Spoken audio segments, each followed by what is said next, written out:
Hills man suffering from Parkinson's disease is devastated after he says he was turned away from a local business that he's been going to for years. 7 Action News reporter Naya Harden joins us live with more on this story. Naya, why did the business allegedly deny service to this man?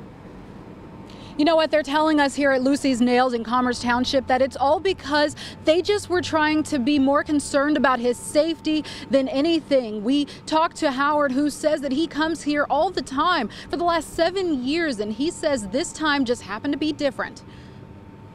Howard Averbuck says he and his friend Max went to Lucy's Nails in Commerce Township like they do every month when they're in town. He says he had an appointment, but when they got there, the place was packed. She says, the wheelchair, you're shaking. I just can't do it.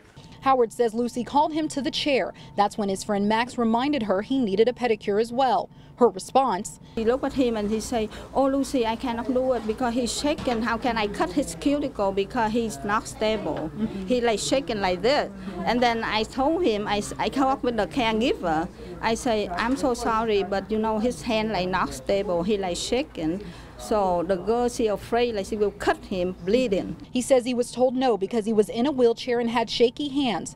Howard was diagnosed with Parkinson's disease nearly 10 years ago and says Lucy and her staff knew that and never complained about his disability before. Lucy says that's not true. I see a tear coming down his eye. I couldn't believe it. That's the first time I saw it. All the years I've known him.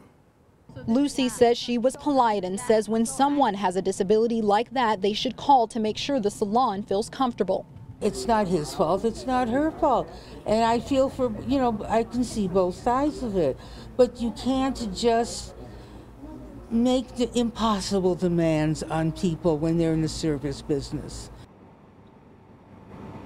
Now, we did talk to Lucy about asking her if she's reached out to the family. She says she has tried to reach out to Howard's family.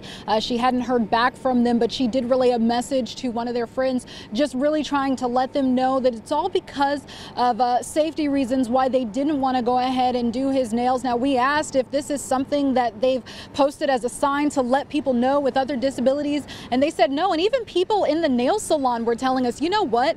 This man should have went ahead and called ahead of time, letting them know what was going on. But, you know, honestly, he says that he feels like his family was in the right. Naya Harden, 7 Action News. All right, Naya, thank you for the report. Yeah.